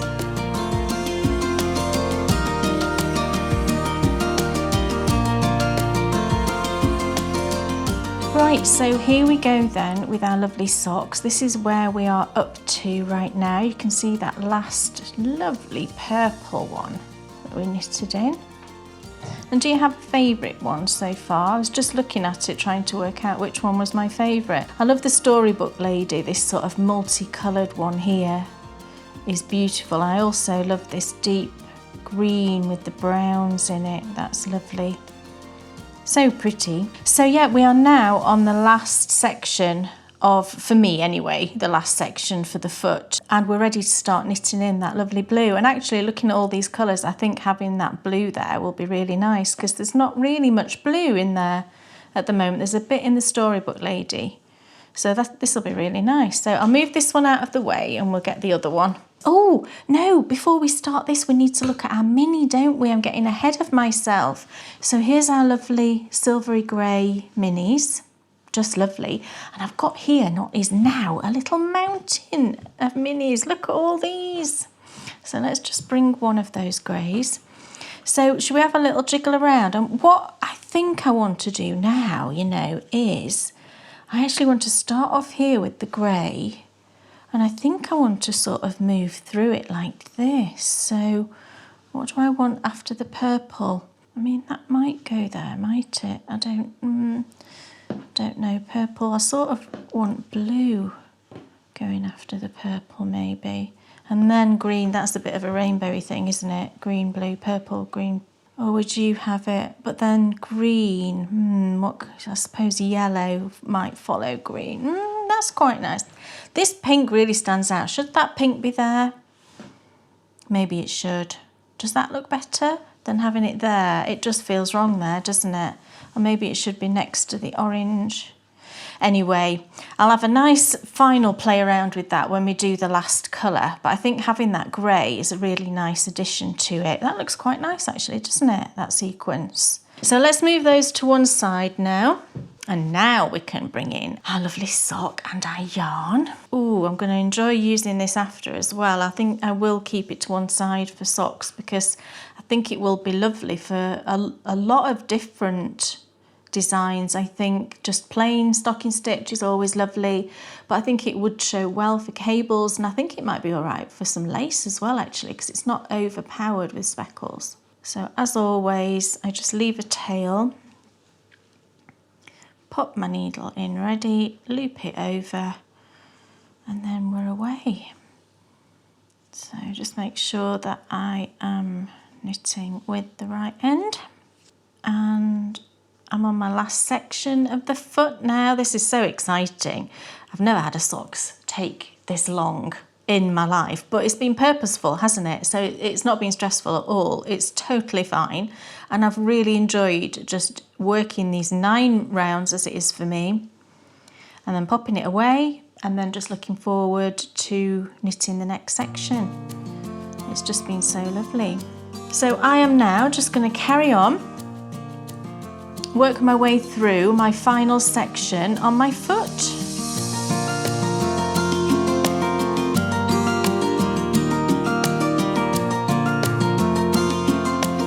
So there we go, that's that yarn all dyed up, and I'm knitting it into my socks, which is very exciting. This is going to be my job for this afternoon, get these 2 sections knitted, and they just go by so quickly. I'm sorry actually that they're not a bit longer, because I really enjoy working with new yarns and seeing how they're going to knit up. It's really exciting. But I'll be very happy to knit these next sections in today. And then we've just got the toe. So that's going to be brilliant. So yeah, next time we're going to dye up that last colourway. I'm going to get going on the toes of my socks, and then what I need to then show you is how to weave in the ends. So we'll also be doing that in the very last episode. So that will be good, I think, because the method I use, I've used for years, and it works absolutely perfectly. And I don't think I would ever change it, to be honest, the way that I weave in ends, because it just looks so neat on the front. And I've never had, touch wood, I've never had an end sort of come undone or anything like that. It works really well. So I'll show you how I do that in the final episode. But for now then, go knitting your next section if you're following along with me. If you're going into your stash, go and find something lovely and speckled with blues and greens and purples, or, you know, as close as you've got to that. Knit your next section, and then I will see you next time for the final episode when we're going to be knitting the toe. So thank you so much everybody for joining me for this episode, and I will see you back next time for the very final of My Perfect Socks.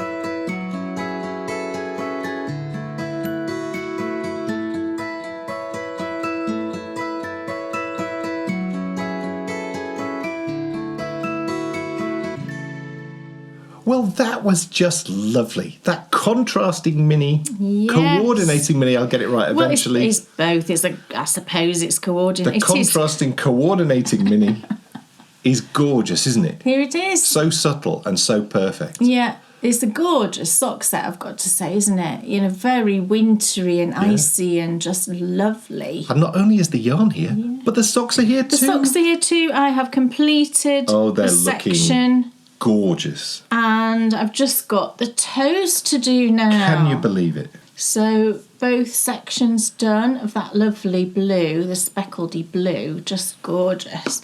Oh, look, isn't it lovely? So yeah, we've just got the toe now for next time, and I'll have a completed pair of My Perfect Socks. So yes, as Kay said, there's just the toe to go, and that's coming your way on the 17th of October, because next time we're going to be heading back to Lindisfarne for another wonderful episode of The Story of Holy Island. Yes. And this time we get into that absolutely iconic castle. It's going to be amazing. Wait till you see inside. Yeah, wait till you see. I was really surprised. It's been on the horizon really the whole series. Time, yeah. So to finally get inside, and it's the first time I've ever been inside, so it's going to be just so much fun. So that's coming next time. Now though, it's time for the Endy Bits. Endy Bits. Now, we're counting down the days to our next patron-exclusive event. We are. Yes, it is, of course, Sockoween. Sockoween.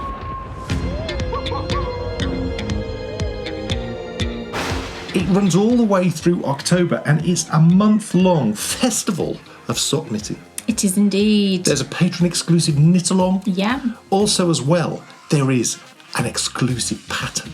There is. It's the spooky kooky socks. Yeah. And to go with that pattern, there's also a spooky sort of knit-along tutorial series. Yeah. So perfect whether you're any level of knitter, to be honest. You're going to be able to dive in, enjoy the whole process, knit the socks along with Kay, and just have a great time through the whole of the month of October. So fun. But you can knit any socks you like. You don't need to knit the ones, the pattern that's provided, the spooky kooky. They're a DK weight sock. Yeah. So you could knit those and have a fingering weight on the go. Yeah. It's just any socks that have got that kind of spooky, Halloween-y theme. So it could be the pattern, it could be the yarn, it could be the stitch pattern, anything at all. Yes. Yeah. And if you want to get in a spooky kooky mood, then don't miss our next issue of our magazine, Knitability, which is out next Thursday. So it's just the business. There's all the usual articles and features, interviews with great designers and makers, but it's also jam-packed full of that sort of autumnal, spooky vibe. Lovely. So it's just the perfect way to get in the mood before we then dive into it in October. Yeah, it's going to be so much fun. Not long at all. We've also got some great video content coming out this month. If ever you wondered how Kay lines up her self-striping yarn when knitting socks, you don't want to miss her tutorial special coming out on Tuesday the 16th of September. So how to get matching self-striping socks. Yes. Yeah. It's a super interesting... You showed the easy way and the sort of expert, sort of harder way. Yeah, and I'm sure, it's just the way that I do it. I expect other people have different ways of doing it. I learnt a lot actually watching that. Yeah, I mean, it's not the easiest of things to do. Well, the easy one is quite easy. The easy one is easy. Yeah. Yeah, there's a very easy way of making sure that they match, and I'll show you that. But then there's slightly, more kind of hit and miss way. Yeah. Yeah. More involved. Yeah. Yes. Also there as well, coming this month, Kay has done a design diary all about the Beetlejuice mitts. So she's going to be telling you the story of how... Because it's quite a cool story. Because if you think, initially designed for her daughter Bryony right when she was just starting university. Oh, it's all wheels within wheels in this episode. Yeah. Those uni vibes. So off she went to... Well, no, we took them through, didn't we? Did you give them to her in October or when did you give them to her? For her birthday. Ah, there we go. So she'd already started. So as she was just getting settled, perhaps just sort of relaxing into university life, Kay's done a design diary all about the gorgeous Beetlejuice mitts. And that's also coming out this month, later on. It's the 25th of September. And that's it. Look, if ever you want to check what any of our content's going to be on Tuesday and Thursday, we publish a content schedule. So me fluffing my lines and forgetting what's coming, you can just go check it. It's like the TV times for the bakery bears. Oh, no, radio times. Yeah, of course. I never had the two. Well, we had TV times when Back in the day. one was BBC and one was ITV. Yeah, so weird. But they're all in the one now, aren't they? Yeah, that and the travel things in the middle. Oh, I know. You always rip those out. Cruising at the McJ beginning, McDonald through the don't. centre. Yeah. Look, folks, that's it. What a show it's been. Yes. Thank you so much for watching. Thanks, everybody. And we'll see you next time when we will, of course, be back in Holy Island for another episode. Yes. So we'll see you in 2 weeks. See you soon.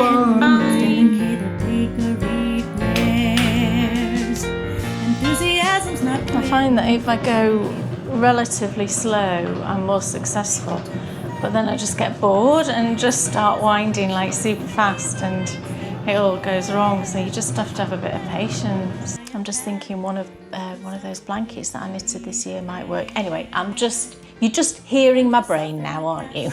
That's just what's going on. And then just go in with your big spoon and give it a good old skirt.